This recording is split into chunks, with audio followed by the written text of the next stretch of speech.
Bonjour à tous et bienvenue dans cette nouvelle émission pour la télévision du Machon Meir, diffusée depuis Jérusalem. Avec nous, le Rav Uri Cherki Shlita, bonjour. Shalom. Alors Rav, votre maître, Léon Ashkenazi Manitou, dont la Haskara a eu lieu cette semaine d'ailleurs, disait, me semble-t-il, tant qu'on parle français, mettons les points sur les i. Vous vous êtes souvent exprimé ces derniers temps dans les médias israéliens concernant la vague d'attentats au couteau qui frappe le pays, sur la question également sur le mont du Temple et sur les sujets qui sont liés à l'actualité. Nous faisons le point ensemble si vous le voulez bien. À en croire l'actualité, l'heure n'est plus à débattre une énième fois sur la question de l'Aliyah lorsqu'un juif se trouve en dehors d'Israël, mais on a comme le sentiment d'être passé à une nouvelle étape, celui de revendiquer le Har HaBayit, le mont du Temple, comme le lieu indissociable de la vie juive. Où en est-on aujourd'hui, Rav Cherki ? Eh bien, c'est très simple. Le Har HaBayit a toujours fait partie des aspirations du peuple juif. Ce n'est pas nouveau. Ce qui est nouveau, c'est la négation de cette appartenance par le monde islamique. Le monde musulman qui a sacré cet endroit parce qu'il était le lieu du temple des Juifs, aujourd'hui nie toute appartenance du peuple juif à cet endroit et va même plus loin. Si vous écoutez les médias arabes et palestiniens, vous vous rendez compte que la désignation El Aqsa désigne l'ensemble du mont du Temple au lieu d'être simplement la mosquée qui se trouve au sud. Il y a une intention bien claire, c'est en fait d'affirmer que tout cela n'est qu'une grande mosquée. Et nous autres, les Israéliens, nous oublions parfois de remettre les points sur les i, justement. Et il faut bien expliquer, il y a ici le mont du Temple. De quel temple on parle ? Eh bien, du temple des Juifs.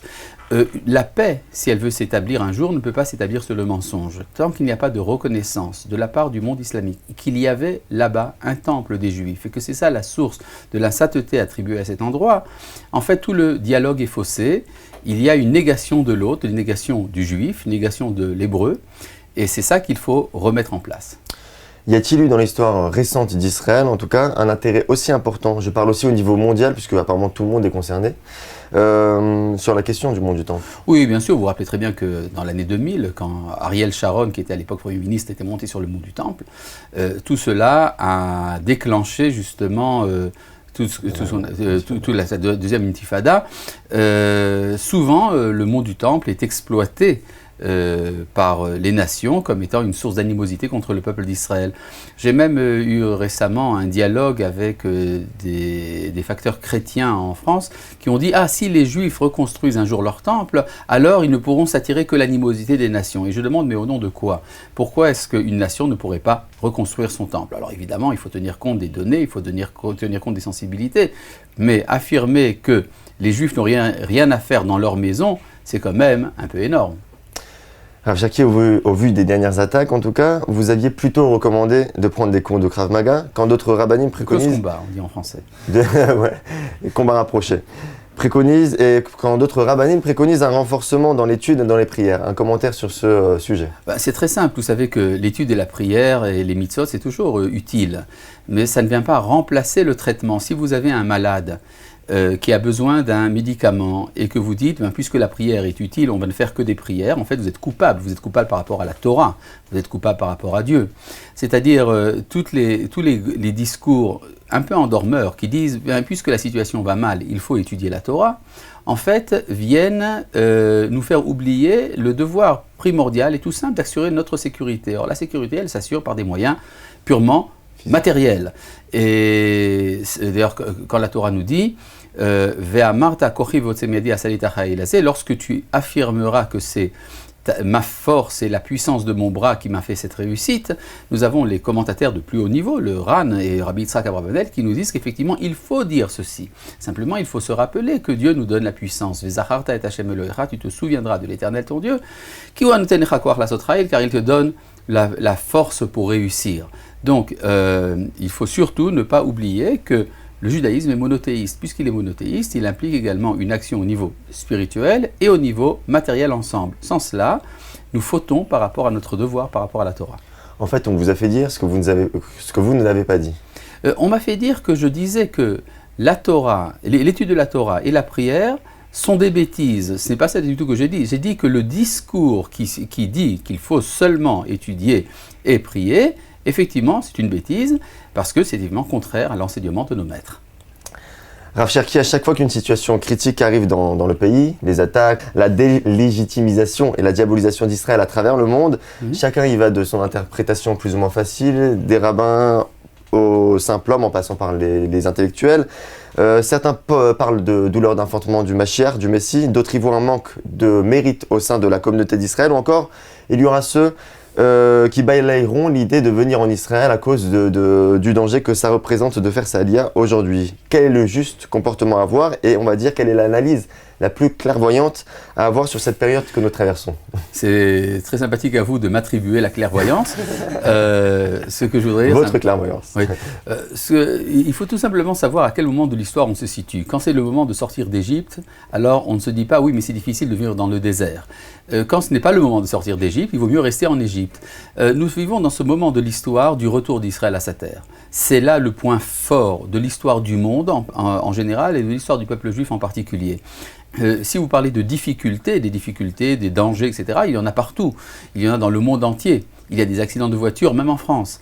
Nous avons des attentats, même en Israël, pas seulement en France. Et donc, le problème est de savoir à quel moment de l'histoire je participe. Or, cette participation est évidente, elle se fait ici. C'est le moment où Dieu ramène son peuple sur sa terre. Et ce qu'il nous demande, c'est d'insuffler en nous un élément que nous avons souvent oublié. C'est ce qu'on appelle la Givura, la vaillance. La vaillance, d'après Maïmonide, fait partie des midot, fait partie des comportements humains que l'on doit acquérir et que si on en manque, eh bien, il faut réparer. On peut comprendre qu'une personne qui voit que tous les attentats quotidiens n'a pas très, c'est pas une question de vaillance ou pas, mais n'a juste pas envie de se dire je veux pas élever mes enfants dans un contexte de peur, de paranoïa ou de... On peut toujours effectivement avoir des réactions de type égoïste qui se concentrent autour de sa propre personne, de sa propre sécurité. Je pense que la Torah nous a enseigné à être idéaliste plus qu'égoïste.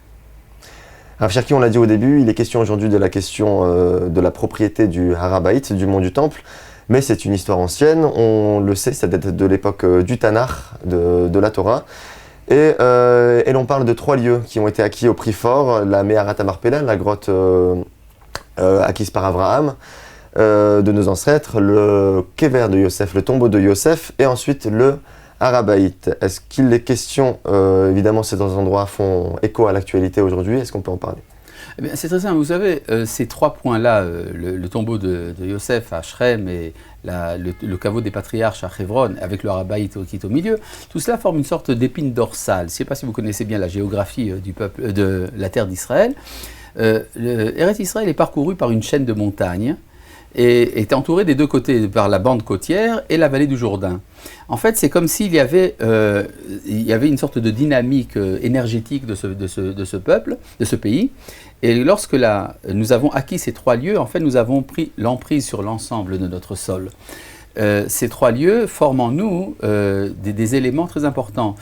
Si vous êtes ancré à Hebron, vous êtes susceptible donc de la royauté. C'est là que le roi David a commencé son royaume.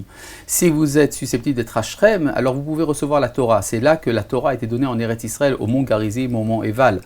Et si vous êtes capable de vous ancrer sur le Har HaBayit, alors vous êtes susceptible du service de l'Éternel. Ce sont les 3 éléments de l'identité d'Israël. Il n'est question d'aucun autre endroit. Ce sont les 3 endroits qui, lorsqu'on a sur eux l'emprise, en fait, on a l'emprise sur tout. Et ce n'est pas pour rien, justement, que ce sont ces lieux-là qui sont niés par les nations. Ces tentatives très, disons, qui feraient rire si elles ne faisaient pas pleurer, de l'UNESCO de transformer le caveau des patriarches d'Israël et la tombe de Rachel en lieu saint musulman, ça dénote effectivement d'un malaise très profond des nations par rapport à cette identité d'Israël qui réémerge dans l'histoire. En quoi l'Occident est concerné ? Eh bien, tout simplement, l'Occident participe, il collabore, si vous voulez, d'un projet gigantesque qui est l'éradication non pas du physique du peuple d'Israël, mais de sa signification historique. C'est-à-dire, les Juifs peuvent à la limite se cantonner dans leur synagogue, mais surtout qu'il n'ait pas de prétention à transformer quelque chose dans l'histoire. Et c'est pour cela qu'il faut donc supprimer les repères spatiaux de cette histoire, pour bien expliquer que le peuple d'Israël n'a de sens que dans la vie purement spirituelle de l'étude et de la prière. On revient en 5776, en 2015. Aux dernières nouvelles, le Premier ministre de l'État d'Israël, Benjamin Netanyahou, a assuré maintenir le statu quo sur le mont du Temple et interdire aux Juifs d'y prier. Est-ce aberrant? C'est une situation qu'on peut qualifier... C'est une violation des droits de l'homme. Vous savez que les droits de l'homme impliquent également la liberté du culte, en particulier dans les lieux de culte de telle ou telle religion. Étant donné que le mont du Temple est le lieu saint suprême du peuple d'Israël, refuser le droit aux enfants d'Israël d'y prier et simplement de les considérer comme touristes est une violation très forte, non seulement des droits de l'homme, mais de notre essence même. Cela n'a absolument rien à voir d'ailleurs avec le problème au niveau de la halakha. Est-ce qu'on a le droit d'entrer sur le mont du Temple ou pas? Parce que ça, c'est un problème qui nous concerne, nous, de notre point de vue. Mais par rapport aux nations, il n'y a aucune raison de renoncer à ce que nous sommes, c'est-à-dire ceux qui rencontrent le Créateur du monde sur leur temple.